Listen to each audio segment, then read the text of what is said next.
আলহামদুলিল্লাহ, শুকুর আলহামদুলিল্লাহ। সবাই একটু ধৈর্য ধরে কথাগুলো শোনার চেষ্টা করবেন। গুরুত্বপূর্ণ কিছু কথা আজকে বলবো, আপনাদের সাথে শেয়ার করব। আপনারা কেমন আছেন? আমি সবাইকে সালাম দিলাম। আসসালামু আলাইকুম ওয়া রাহমাতুল্লাহি ওয়া বারাকাতুহু। সবাই সালামের উত্তর দিবেন। আর কে কেমন আছেন, কে কোথা থেকে ভিডিওটা দেখছেন, অবশ্যই একটু কমেন্টে জানাবেন। কারণ আপনাদের উৎসাহ পাইলে, আপনাদের ভালোবাসা পেলে হয়তো আরও নেক্সট ভিডিওগুলো বানানোর চেষ্টা করব। তা আমি সবাইকে আজকেও অনুরোধ করব, আমরা মানুষ, আমরা ভুলে যাব না। মানুষ থেকে আমরা অন্য কিছু হতে পারি না। মানুষ আল্লাহ তাআলার প্রিয় বান্দা, আল্লাহ তাআলা পছন্দের ব্যক্তি, তার বান্দা, তার মানুষ। আল্লাহ তাআলা সবচেয়ে বেশি পছন্দ করে মানুষকে, আর সকল সহযোগিতা মানুষ কী করে। তো এই জন্য আমরা যেই কাজ করব, যেই পথে চলব, যা কিছু করব, সর্বদাই আল্লাহ তাআলাকে রাজি খুশি করানোর জন্যই করব প্রথমেই। তারপরে আমরা সবসময় মনের ভিতরে, অন্তরের ভিতরে একটা জিগির রাখব, যে জিগিরের ধারা আল্লাহ তাআলা সন্তুষ্টি থাকে, আমার জিহ্বা ভিজা থাকে, আমার নাম, আল্লাহ তাআলার নাম আমার অন্তরে থাকে, আমার মনে থাকে, আমার মুখে থাকে, আমার জিহ্বা থাকে। সবসময় আমরা হাঁটতে, বইতে, চলতে, কাজে কর্মে মনের ভিতরে একটা জিগির রাখবো, জিগির করব, আল্লাহকে ডাকবো। আর এই ডাকার মাধ্যমে আল্লাহ তাআলা আমাদের দ্বারা ভালো কাজগুলো সবসময় পরিচালনা করাবেন।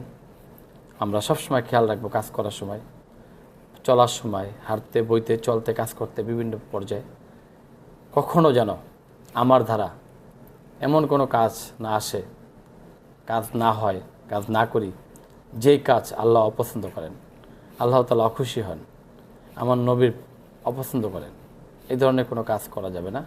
প্রতিটা কাজের ভিতরে খেয়াল রাখতে হবে, প্রতিটা কথার ভিতরে খেয়াল রাখতে হবে, প্রতিটা পথ চলার ভিতরে খেয়াল রাখতে হবে যে আমি যা কিছু করতেছি সব কিছু আমার মহান আল্লাহ তাআলা উনি কিন্তু দেখতেছেন।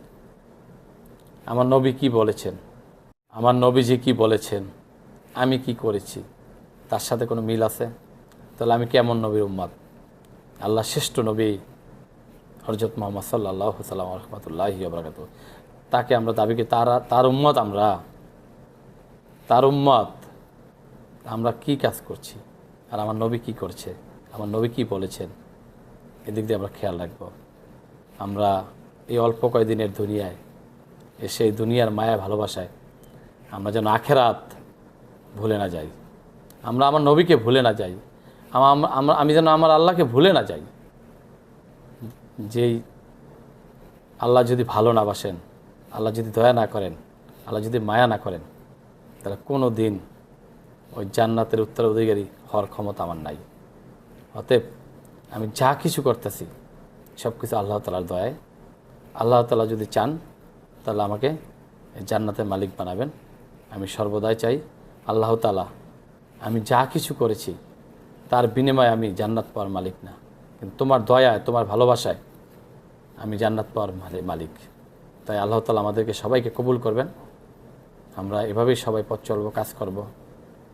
খেয়াল রাখবো একটাই, আমার কাজের দ্বারা, আমার কথার দ্বারা, আমার চলার দ্বারা যেন আমি আসামি না হয়ে যাই, আল্লাহর দরবারে আমি হিসাব না দিতে পারি, এই ধরনের কাজ আমার দ্বারা যেন না হয়। আল্লাহ তাআলা সে তৌফিক আমাদেরকে দান করবেন, আপনাদের সবাইকে দান করবেন। আপনারাও এই কথাগুলো মেনে চলার চেষ্টা করবেন। এই জীবন চালাতে গেলে, দুনিয়ার মাঝে চলতে গেলে অনেক কিছু করতে হয়, কিন্তু সব কিছু শেষ কথা হলো আল্লাহ তাআলা যা চান না, আমার নবী যা করতে বলেন নাই, সেই ধরনের কাজ তো করা যাবে না।